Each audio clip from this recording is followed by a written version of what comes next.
Hello and welcome back to the channel. Today I'm playing Drawback chess, where each player is assigned a random drawback, like Lame Duck, where you can't move your king, or True Gentleman, where you can never capture a queen. My goal is to win 5 games, in hopes that if I play more games, I'll get a chance to actually play one of those really hard drawbacks. Let's get started with game number 1. Alright, before we dive into game number 1, we're going to go to Drawback Glossary. I'm going to slide this over so you guys can see, and over here we want I prefer hard drawbacks enabled. Alright, let's get started with game number 1. Alright, game number 1, we get the white pieces, and our drawback is Winds of Fate. Every turn you will be randomly unable to move either left or right, and on the first turn we can't move right. Now we have had this drawback before. I remember that moving forward and moving backwards, for obvious reasons, are very strong and very helpful. On this turn we can't move right, so we'll sort of just keep inventory of what moves we do want to make. When you develop in the opening, there's a lot of like left moves and then right moves, and then a forward move, and then another left move, and then another right move. My point being that you alternate, so it's not hard to have a large number of moves to pick from. So we can't move right, so we'll move forward instead. Can't move left, so we'll move right instead. And obviously, I've been unable to set up the London system, so this game is pretty much resignable,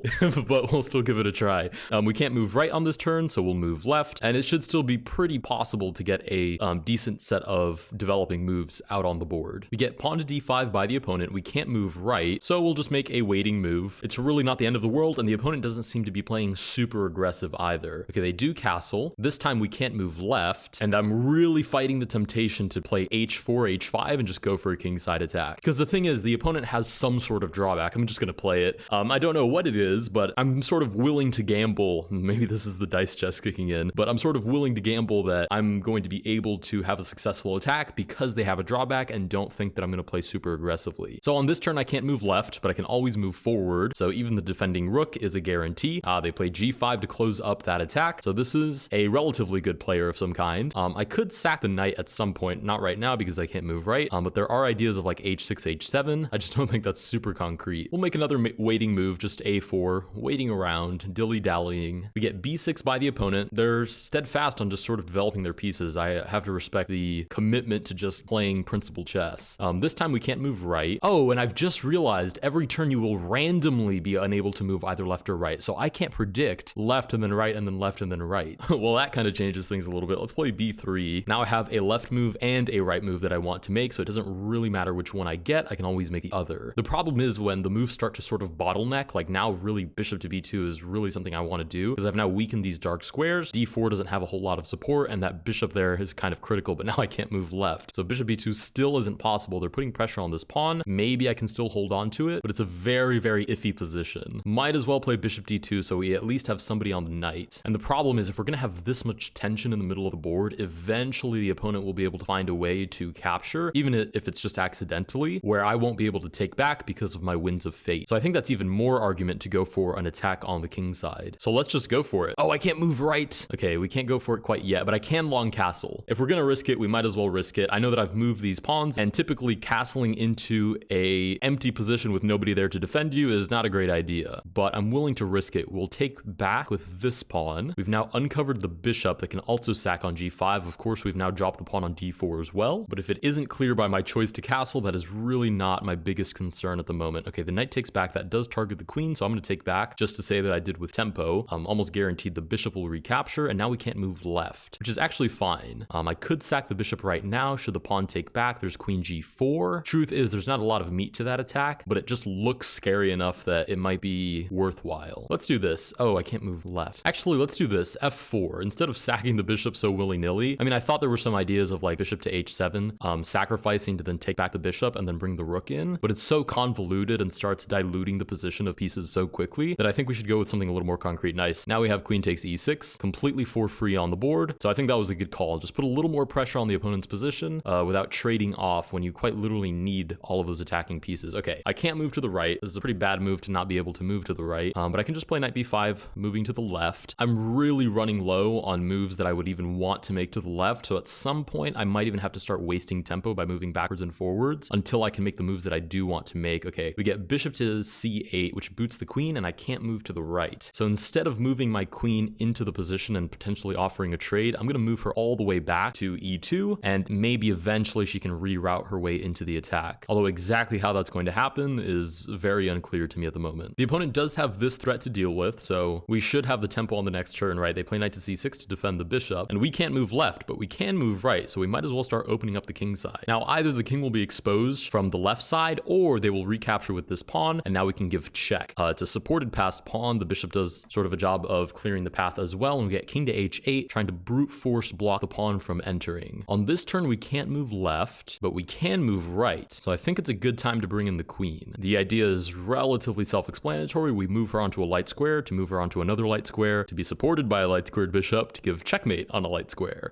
There's a very small theme here called light squares, and at the moment they're weak. F5 is possibly a defending idea, but then the dark squares become weak, so it's not clear how the opponent defends here. It's also not clear what on earth their drawback is. It feels like they've been playing relatively standard so far, and it's just been a rough blockade of this attack. Okay, we get pawn to a6. Oh, and I can't move left, which is exactly where I need to move. I can move right though, so I'm going to kill off one of these tempo by capturing the bishop on d4. Oh, and this time I can't move right, which is perfect because I can move left. So I'll move queen to g6. There's two mating ideas, both which can be pretty easily defended. Right, queen to c7, put some pressure on c2, knight takes b3 is an idea as well. And this time I can't move left. Now the question is, how on earth do I follow up on this attack? Because my gut instinct is to just sack more pieces until eventually something breaks through. It's a little bit Hail Mary, but the truth is if I wait too long, I feel like I'm not going to be in a good spot here anymore. Like for example, should this knight capture here and I get can't move left, then my king is just stuck back here. Now the obvious issue is that I already can't move left, but I can move right, so I'm going to move rook to f1. So should the knight capture, which seems to be the strongest move here and probably why they lined up this pin, then at least moving right or left gets me out of trouble. Ooh, queen to f7 offers a queen trade, and I mean that makes sense. That really shouldn't be that surprising. But even worse, I don't think I can avoid that queen trade. Not to mention I can't move left on this turn. So I either move forward and risk not being able to take left on the next turn, or I leave the queen there and risk not being able to take right. Oh, actually no, I can move the queen back and then I can guaranteed recapture. I'm down to 40 seconds. This is really not where I want to be. Yeah, because trading off the queens is pretty much the equivalent of laying the attack down to rest forever, pretty much. Unless somehow these bishops get a whole bunch of very perfect moves, it's pretty much the end of the attack if they do trade off the queens. Ooh, rook to a7, they don't trade, and we can't move left, but I can move right. So I'm going to immediately interpose that potential queen trade. I mean, there's a very small chance they take, and I can't take back left, but I don't see why the opponent would ever do that. So I'd imagine they're just going to move the queen out of the way, and maybe we can apply some more pressure to the position then. Ooh, queen to e7, okay, now we're talking. Can't move right, but I can move left, so let's hit the queen. Oh, queen comes in with check, is that the idea? I move out of the way, check, bishop c1. I mean, that's going to require a lot of very precise moves. So maybe queen to a3, I just move king to b1, assuming I can move to the left. Okay, they play queen to c7 instead, which I'm actually happy to see. Let's play king to b1. Just get him out of the way already. There's no reason for me to allow that capture. We get pawn to b5. Oh, we have 30 seconds left. Okay, we're going to play h7 and queen to h6. Both of these moves are guaranteed. They're both forward-moving moves. Forward-moving moves, yeah. Queen to h6 is guaranteed. Now we're targeting the rook as well. I mean, queen g7 is the natural defense here. Yeah, they do find queen g7, okay. And I can't move left, so I might as well just retreat the queen. They're almost guaranteed going to capture. I can recapture, which is kind of nice. The knight will probably take back, exposes my king, and this position is looking pretty rickety now. Maybe bishop b4 uproots the rook, it moves out of the way, and then like rook to e8 or something. Oh, rook b7. That is a very interesting choice. Let's just go, oh, what on earth do I do here? b4 defends this. I mean, a5 continues to break it open, but it continues to cost them tempo. Plus, they'll have to take with the pawn, so they don't lose the rook to the bishop. So rook to e8, might as well go for it. If they trade and I can't take left, then the game is toast. But if they don't, then maybe I can continue to follow up on some trades. Because I felt like they weren't able to initiate the queen trade for some reason last time. Okay, they do take, but I can take back, which is nice. Very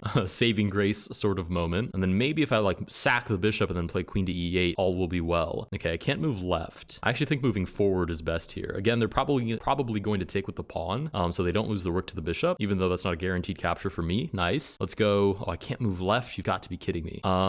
This targets the knight. I just need to buy a tempo so I can move left and then play queen to e8. Not to mention I've been playing with like 30 seconds for this entire last section of the game. Okay, knight goes back. Oh, and then there's like defending ideas on f8, even if I do get my queen there. Okay. Oh, and I can't move left anyways. Oh, bishop f7 is free. I forgot the rook was looking down that way too. The opponent does take it. Okay, we'll try rook to c1. I just need anything to make it down to the back rank. Anything at all. The opponent stops that idea immediately. Very nicely done. And I can't move left this turn. Okay, we'll go g4. Might as well. At least pretend to target the bishop. Okay, yeah, bishop to e4 just centralizes.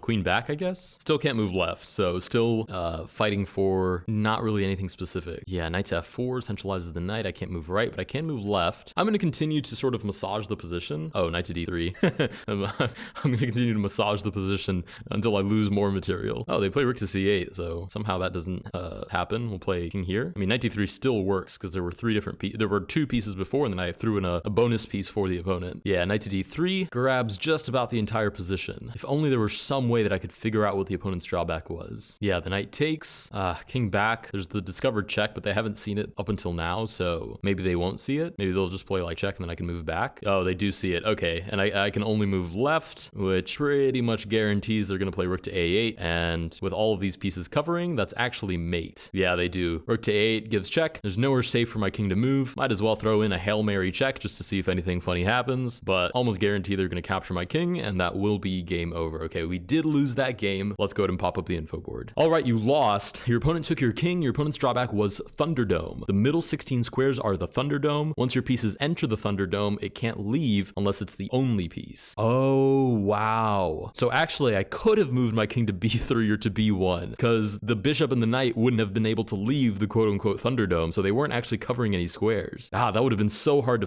to figure out, though, because the opponent played it very, very well. It was not even a drawback that remotely crossed my mind as a potential one that the opponent was playing with. But okay, with that, we lose game number 1. Let's go to move on to game number 2. All right, game number 2, we get the white pieces again, and the drawback is stand your ground. Your pieces can only capture if they are attacked. Oh, this one's going to be limiting. Your pieces can only capture if they are attacked. So basically, we have to pretty much feign an attack. So the opponent thinks that something bad is happening, threatens that piece, and actually allows us to capture, which is such a convoluted, sticky idea to play with. It's actually kind of disgusting. Okay, bishop to b4. Why the immediate check? Because I can play c3 and just boot the bishop. I mean, it might be a player just unfamiliar with the London system, although that's kind of rare nowadays. Ooh, bishop takes. Okay, so they have to lose some amount of material. Your pieces can only capture if they are attacked. The pawn was technically attacked by the bishop, so that was the only piece I could take back with. Okay, knight to c6. I might not have to play offensively at all here. I can probably just turtle shell, and it looks like they have to give up some amount of material. They've already given up the bishop. I don't know if that was on purpose. I mean, it must have been. We'll play bishop d3. And now that we're up a piece, I think maybe the best way to go about this, again, is to sort of turtle shell, let the opponent come to us, and when they decide that they're ready to trade, yeah, knight to b8, what's going on here? There's something weird going on. Once they decide to start attacking our pieces because of our drawback, that will allow us to attack them. So for example, I can't actually take on h7 because no other piece is targeting my own bishop. So I'm going to quickly play bishop to b2. Maybe I'm so focused on developing my pieces that I didn't notice my own battery.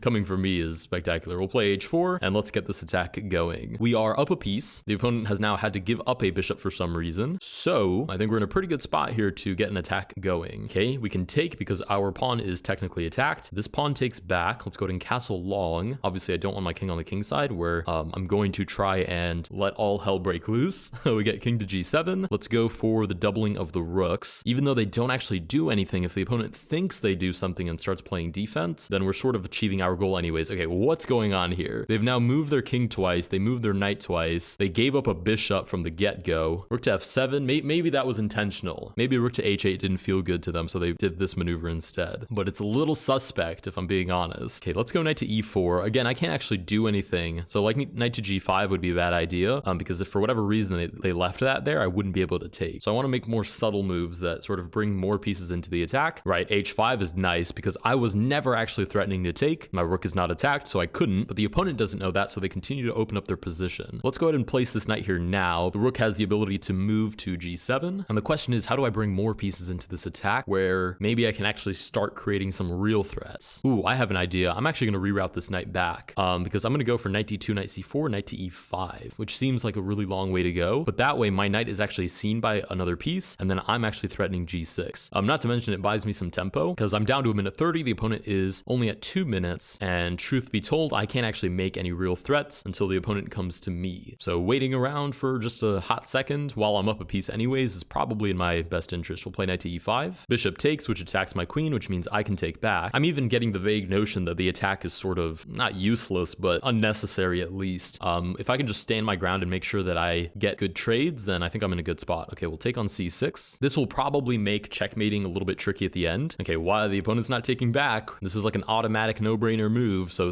there's some drawback situation going on here, and I'm not sure exactly what it is. The other thing is, if you can psych the opponent out and make them think, oh no, I'm gonna lose my queen or something. That could be the end of the game. Okay, they do take back, so maybe it wasn't a drawback issue. Let's play e4. Again, can't actually take the knight, but the opponent doesn't know that. Yeah, the knight moves out of the way. Let's go bishop to a3 and then e5 maybe. Actually, no, e5 might be a bad idea because if the opponent leaves the knight there and I don't take with either piece, then they're going to maybe realize what's going on. So let's go knight to e5 instead. I'm just happy with having the pin. Not to mention buying all those tempo actually paid off because now we are up on time. The opponent is under a minute and we are a little bit over a minute. Ooh, knight to f7. Now this is perfect because the queen sees the bishop, so the bishop sees the queen, which means I've just won myself a queen. Okay, the knight takes on e5. Fair play to the opponent. I could technically take back, but then the opponent takes back and I'm still only up my piece. So I'm just gonna move my queen out of the way. Where to? I'm not sure exactly. I guess g3 is as good as any other square. I'm losing the bishop regardless. So I'm assuming they're gonna take back, expecting me to take, even though I can't, which is kind of a tough spot to be. So I might make my next move quickly. Ooh, what? Knight to d3 check is free. They're probably thinking I would take. Oh, they're starting to test the boundaries of what my drawback might actually be. Okay, we're gonna move the king one square difference between the knight, which guarantees there are at least 3 turns before the knight sees my king again. So for example, 1, 2, and 3, one of those which is actually unsafe. They're down to 20 seconds. They move the rook out of the way, but they don't actually take. We'll play bishop to f6, targeting the rook. The opponent might eventually realize that this knight is pretty much unstoppable because I don't have any other knights. So this knight looking at any of my pieces is a huge problem. Okay, they take on f2. I might even just give up my queen for the knight. That's genuinely how big of a problem this knight is going to be for me. Okay, let's start by moving the rook out of the way. There's knight takes here. Knight takes on e4. I could just take. I could move my queen out of the way. You know what? I'm gonna move my queen out of the way and just play for a flag. I think that's the strategy here because they're super low on time. Yeah, 3 seconds left. I can play pretty much anything, and eventually they have to crumble under the time pressure. Okay, rook takes, which means I can take back. So even though they do have a knight, if I keep applying the pressure, I'd imagine at some point it'll be too much. Let's go here. Oh, they're starting to realize what's happening, but again, I'm gonna keep this 1 square distance from the knight. Okay, queen here actually threatens mate, I think. Yeah, this is mate because no matter what the king takes, it's threatening my pieces, which means I can take back. Nice, and with that, we win game number 2. Let's go ahead and pop up the info board. All right, that was a victory of game number 2, but only our first win. You won, you took your opponent's king. Your opponent's drawback was crossing the Rubicon. Once one of your pieces crosses onto your opponent's side of the board, it can't return back to yours. So we did have a significantly harder drawback than the opponent, but it's only middle of the road. This also explains why their knight was bouncing around like it was in a bounce house on our side of the board for the entire last half of the game. All right, with that, we have 1 victory under our belt. Let's go to move on to game number 3. Before we move on, if you want to improve your openings, I recommend checking out the sponsor of this video, Chessreps.com, which offers easy step-by-step opening lessons. Drill your opening to climb to the top of the leaderboard or do puzzles that come from real games. Like this puzzle where I can click back to see how we got to this Jobava London position before delivering this nasty fork. Puzzles are completely free, so you can keep doing puzzles to increase your opening elo and then take that practice into a real game, like I did to crush my opponent with the Jobava London. If you want to support the channel and become an opening menace, check out Chessreps.com. Now, back to the video. Alright, game number 3, we're playing against if you reveal, I reveal. Unfortunately, we don't reveal around here. Colorblind, can't move to squares of 1 color, re-randomized every move, must move to a dark square. Okay, so again, this is sort of similar to the can't move left or can't move right drawback, must move to a dark square again. In the opening, it's not a huge deal because there's always a decent inventory of moves from which to pull, so now we must move to a light square, so we do have that option. Eventually this will probably, I think, boil down to using the dark squared bishop and the light squared bishop, possibly the queen as well. Actually, the queen would be a great little maneuvering piece to randomly kill off unwanted dark or light square moves. So must move to a light square. Guess h3 is as good as any other move until I can get my light squared bishop developed. We get h5, must move to a light square again. You've got to be kidding me. Okay, a4, boom, light square move, as requested by the drawback. Oh, you've got to be kidding me. Must move to a light square again. Yeah, b3 is pretty much the last. Actually, no, rook to a2 is also in store for us, but it's amongst the last light squared moves that I'd even imagine making. I guess c4, must move to a light square again. Oh, this is bad. Okay, yeah, because now I'm just losing the bishop. All right, rook to a2. I mean, hey, I signed up to play the hardest drawbacks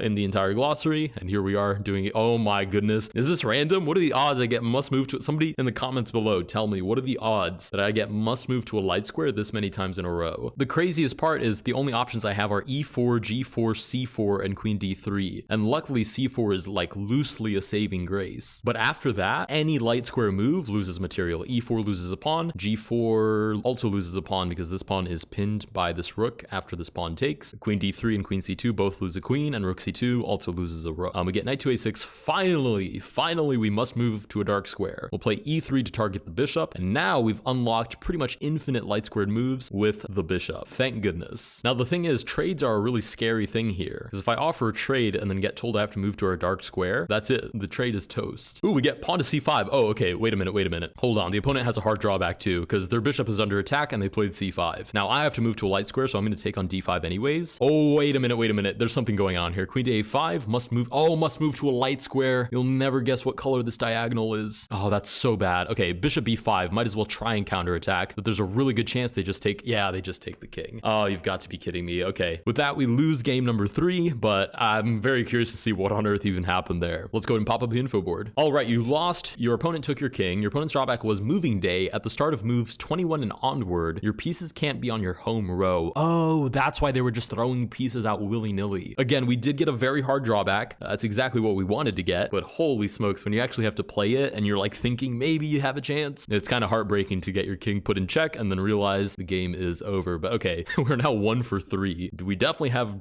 hard drawbacks enabled. Let's go to move on to game number 4. All right, game number 4 against Maximilian Leon. Our drawback is, I looked this up one time for e6. I looked this up one time for a video. You can't make a move that Stockfish, oh, we got it. You can't make a move that Stockfish would make. And this is the one that I said could not possibly be that hard. And I got some really good comments outlining why I'm going to get my butt kicked in today, but I still think it's not that hard because I can just play like a dumb cow opening, at least for the opening. Then for the middle game, I think that'll be the toughest part because I'll have to continue playing passively to some extent. But if I can sort of speed my way into an end game, there are a lot of end games that are precise, but there are also a lot of end games that you can sort of play a little bit freely. We get knight to h3. I can't play d6, d5. I had no intent of playing that. Let's go knight to c6. The hardest part will be that I have to initiate the exchanges. So for example, should the opponent play bishop b5, I would probably play bishop d7. So I have 2 different ways to capture. Whichever way Stockfish would take, I would take the other way. But in the perfect world, I don't even allow that to happen. I set up the exchanges myself and don't even have to worry about having multiple ways to capture. We'll play bishop to e7. Now Stockfish is gonna love this knight to f6 move. We get queen to f3. Ooh, knight to e5.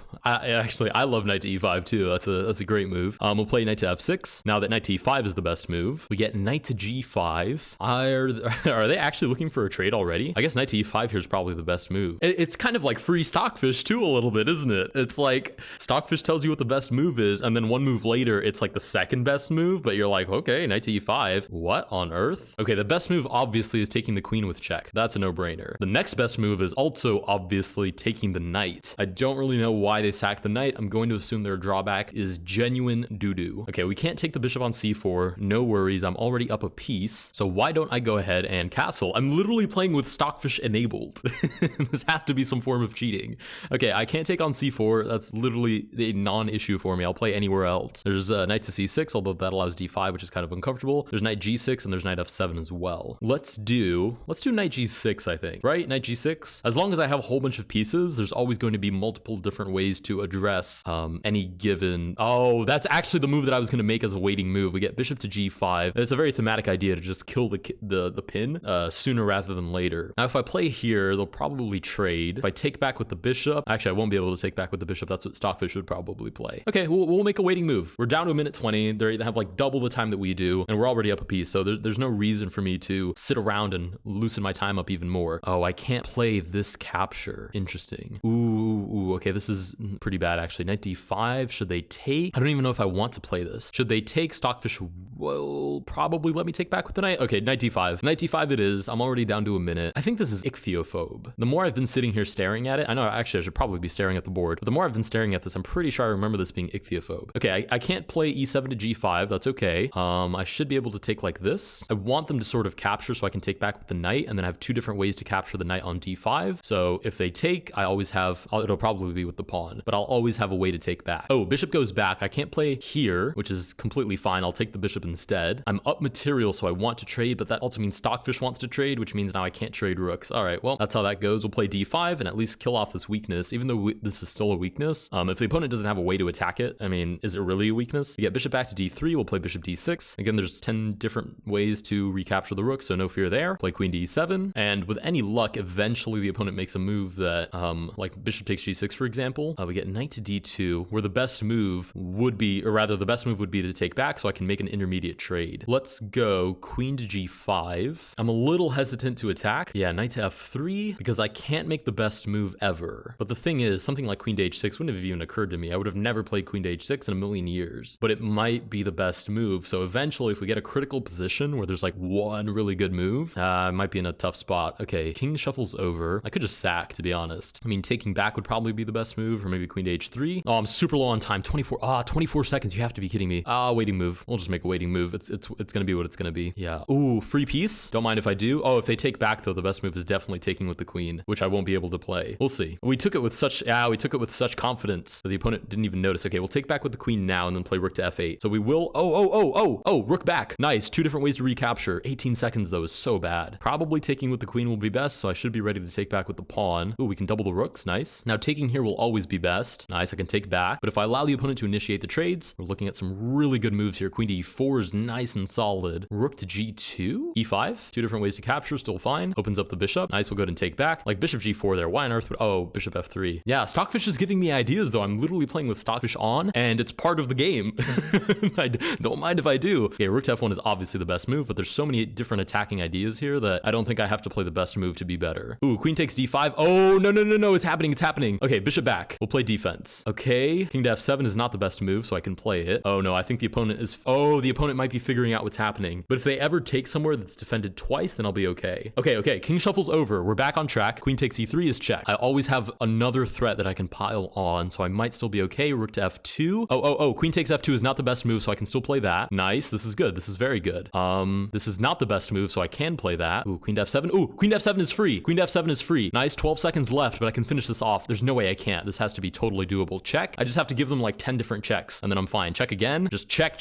Never stop checking your opponent. Check here, check there. Check literally everywhere and anywhere. Check this way too. I'll check you upside down and all around. And then we can take the king, and we do win with Ichthyophobe. We finally do it. Oh my god. Okay, I'm gonna try not to scream to the mic because then it starts to peak and it sounds terrible. But we do actually manage to win with the Stockfish drawback. I can't believe this finally happened. I am greatly relieved. And to be honest, I was gonna play 5 games, but we have achieved the point of this video, which is to play the ultimate drawback. Let's go ahead and pop up the info board. As you can see, it is a very hard drawback. It is a highly debated one as well. And I won't deny that a lot of things went right for me this game, but I will also admit that I think I played it pretty well. I think I at least made a case for Ichthyophobe maybe not being as bad as it's made out to be. Let me know down in the comments below, how lucky do you think I actually got on this game? I have to admit, I probably got relatively lucky. In terms of the drawback the opponent got as well, which was pawn battle. Lose if you have fewer pawns than your opponent, which means they were absolutely terrified, I assume, of me sacrificing anything and them being unable to continue playing because they'll have a lot fewer pawns than I do. I'm also very happy that this game actually played all the way out, and we didn't actually win because of the opponent's drawback. We won because we figured out our drawback, if that makes sense. If you guys did enjoy this video, please consider liking and subscribing. Let me know down below what your thoughts are on Ichthyophobe. Do you think that this was just a very good pairing? Do you think I made my case a little bit that maybe it's not that bad? Do you think there's anything the opponent could have done to make it more difficult, or any other thoughts down below? I'd be happy to respond in the comments, and I will see you guys in the next one.